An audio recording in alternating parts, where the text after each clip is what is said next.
부동산 문제, 청와대에서 다시 불거진 부동산 문제를 다뤄볼까 합니다. 자, 지난 3월이었죠. LH공사 직원들의 이 투기 의혹이 불거지면서 이 청와대에서도 비서관급 이상들에 대한 가족들에 대해서 이 토지 거래 내역을 전수조사에서 발표한 적이 있습니다. 그때 어떤 얘기를 했는지 우선 들어보고 가겠습니다. 비서관급 이상 고위직 본인, 배우자 및 직계가족 368명의 토지거래 내역을 전수조사한 결과 부동산 투기로 의심할 만한 거래는 아예 없는 것으로 확인됐습니다. 부동산 투기로 분명히 얘기했습니다. 의심할 만한 거래는 아예 없는 것으로 확인됐다. 변호사님 보면 이번에 논란이 된 거는 고위공직자 재산이 공개되면서 김기표, 자, 반부패 비서관이죠. 부동산 입길에 올랐는데 90억에 가까운 이 부동산을 가지고 있는 것으로 들어갔는데 빚이 또 굉장히 많은 부분을 차지합니다. 그래서 비투한 것 아니냐, 영끌에서 비투한 것 아니냐, 이게 부동산 정책이랑 맞느냐? 이런 얘기 나오는데 어떻게 보십니까? 저희가 반부패 비서관이라는 직업을 모르고 지금 이제 공직자 수시 등록에 의해서 재산 공개한 거를 보고 부동산 부분이 한 91억 되는데 빚이 그중에 채무가 뭐 54억이네 56억이네 이렇게 얘기를 하잖아요. 그럼 이 재산 구성을 보면 저희 변호사들이 이런 걸 볼 일이 많은데 그러면 임대사업자시구나 이렇게 생각했을 것 같아요. 직업을 몰랐으면. 왜냐하면 이렇게 되면 그 한 3% 주택담보부 대출을 한다고 하더라도 한 달에 빚을 그 이자를 1,400만 원쯤 내야 돼요. 더 이상 낼 수도 있고. 근데 지금 여기 청와대 월급이 얼마 될까요? 그리고 우리가 요새 그 박성민 비서관 때문에 월급에 대해서 알게 됐잖아요. 그죠? 1급 비서관의 1호봉 월급이 한 400 몇십만 원이더라고요. 여긴 호봉이 뭐 높은가요? 검사를 하다가 갔으니까. 검사하다 변호사 하다가 지금 가셨으니까 그래도 뭐 500만 원 이상 될 것 같지가 않은데 그 이자도 못 내시겠는데 어떻게 지금 버티시는지 잘 모르겠고. 그리고 또 무엇보다도 청와대에서 3월 11일 날 그 아무도 없다라고 발표를 했는데 그리고 3월 말에 임명을 했어요. 임명을 했는데 이철희 비서관이 또 얘기해줬잖아요. 이철희 수석이 박성민 비서관 얘기해주면서 이준석 대표 때문에 박성민을 임명한 게 아니다. 2달 동안 인사검증을 보통 한다. 그러면 3월 말에 임명했으면 2달 전부터 1월 말부터 인사검증 하셨겠네요. 그럼 3월 11일 날 이런 기준으로 발표할 때 이 사람은 이런 기준으로 한번 안 살펴보시나요? 곧 들어올 사람인데 그러니까 무슨 말을 하고 계시는지 인사검증이 부실이 아니라 아예 부재한 게 아닌가. 인사검증 아예 안 하시는 거 아닌가.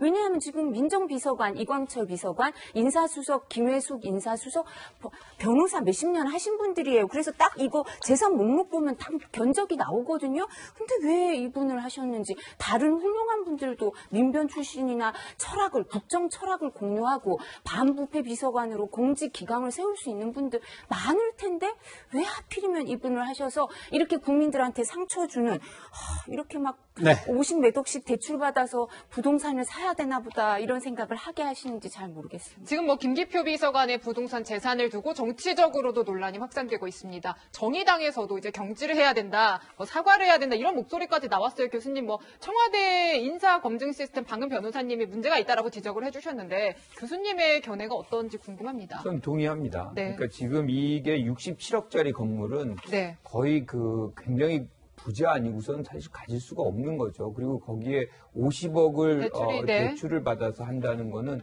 그만큼 이자 부담이 굉장히 클 텐데 할 수는 있겠죠. 거기서 나오는 월세 같은 거 받아서 할 수는 있겠지만 굳이 이런 분을 이렇게 임명을 해야 되는지에 대한 왜냐하면 이분이 다른 분이 아니라 청와대에서 근무하고 이게 하나의 어떤 이제 징표가 돼서 사실상 많은 사람들이 이 분의 어떤 것을 통해서 그 정권을 평가하는 경우가 있거든요. 그런데 이런 분이 그러면 상식적으로 많은 국민들이 동의할 수 있는 분인가? 그러면 저는 동의받기 굉장히 어렵다라고 생각을 하거든요. 그래서 저분의 어떤 능력과는 떠나서 무관하게 그런 어떤 처신이 사실상 적합하지 않은 그런 부분이 있음을 저는 생각을 하고 인사 과정에서 이것과 이런 어떤 기준을 적용했었어야 되는 거 아닌가 이런 생각을 합니다. 네, 지금 보면은 이 토지 중에요. 이 경기도 광주에 있는 이 송정동 임야 가지고 얘기가 좀 많습니다.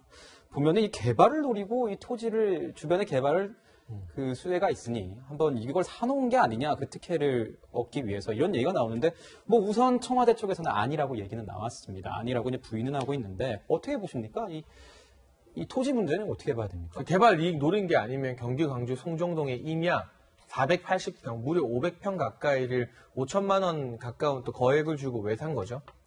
청와대에서 얘기하기로는 이 지인이 매수를 요청해서 뭐 부득이하게 뭐 취득을 했다 이렇게 얘기는 하더라고요. 근데 지인이 매수해달라고 하면 5천만 원씩 이렇게 턱턱 이제 어느 용도로 쓰일지도 모르는 본인에게 정말 필요한 용도가 있지도 않은 임야를 사는 게 국민적 상식으로 납득이 가능한 일인지 모르겠어요. 이게 50만 원이나 500만 원도 아니고 4,900만 원, 그러니까 5천만 원에 해당하는 토지인데요. 예를 들면 본인이 평소부터 뭐 농사를 짓거나 주말 농장을 해서 그런 용도로 썼다거나 또는 차라리 분명한 사업 목적이 있거나 아니면 우상호 의원이 해명한 것처럼 부모님의 묘소로 옮기기 위한 어떤 그런 용도다. 이런 해명이 가능한 용도였다면 어느 정도 고민해봤을지 모르겠습니다만 단순히 지인이 어렵다고 하면 그냥 돈으로 5천만 원 빌려주면 되지 그거를 토지를 내가 임야를 샀다? 여기에 대해서 납득할 국민이 많지 않을 것 같고 참 공교롭게도 이 임야를 500평 가까이 사고 나서 불과 1년 정도 지나서 경기도에서 그 주변에 개발 계획을 발표합니다. 그런데 이분이 이번에 비서관으로 발탁이 됐다는 건 보통 정치권이나 정권과 정말 아무런 인연관계가 없는 분이 1급 비서관으로는 잘 발탁이 안 돼요. 네. 어느 정도 고위공무원이나 정권의 핵심 관계자들과는 인연이 있었을 가능성이 높은데 그러면 국민들이 봤을 때는 개발 정보를 미리 경기도나 청와대 등에서 접해서 알고 있었던 것은 아닌가 하는 그런 생각을 하게 되는 것이고요. 아마도 개발 계획이 발표됐기 때문에 이 임야의 시가나 실제 거래 예상가는 매우 높아져 있을 겁니다. 그럼 그 지인 도와주려고 샀다면 이거 그럼 다시 지인한테 4,900만 원 돌려받고 그대로 넘겨주시겠습니까? 전 이 질문을 이 비서관한테 한번 드리고 싶습니다. 네, 교수님 여쭤보고 싶어요. 사실 이 청와대에서 문재인 정부 청와대에서 여러 가지 이 부동산 관련된 문제가 많이 있었습니다. 특히 김상조 실장이라든가 전 실장, 김조원 전 수석, 그리고 뭐 김의겸 전 대변인 같은 경우에 모두 다 부동산 정책과 엇갈리게 나가면서 이 부동산 투기 논란, 내로남불 논란이 이러는데 이렇게 된다면 부동산 정책에 대해서도 앞으로 뭐 임기 말 계속 탄력받고 나가기 힘든 상황 오는 거 아니겠습니까? 그러니까 지금 송영길 대표가 들어와서 본인 말로 일막에 있어서 현안을 어느 정도 수습을 했다. 그게 이제 조국 전 장관의 입장 표명, 관련된 입장 표명, 그리고 이제 부동산 세금 문제 뭐 이런 것들을 좀 정리를 해서 국민들의 어떤 불만 뭐 이런 것들을 좀 잠재우려고 노력을 하는데 이런 부분에서 청와대 인사가 이렇게 논란거리를 만들어준다는 것은 사실은 굉장한 정치적 부담을 당에게 주는 거예요. 그래서 인사 시스템이 실질적으로 부동산에 집중해서 좀 가동될 필요가 있겠다. 왜냐하면 국민들의 어떤 원성이라든가 불만이 거기에 집중돼 있기 때문에 그것을 가장 최우선의 어떤 검증 우선순위로 내세우는 것이 필요하다 이렇게 생각합니다. 네. 공정 논란을 불러일으킨 청와대 관련 이슈들 하나하나 짚어봤습니다. 세 분 말씀은 여기서 마무리하겠습니다. 감사합니다.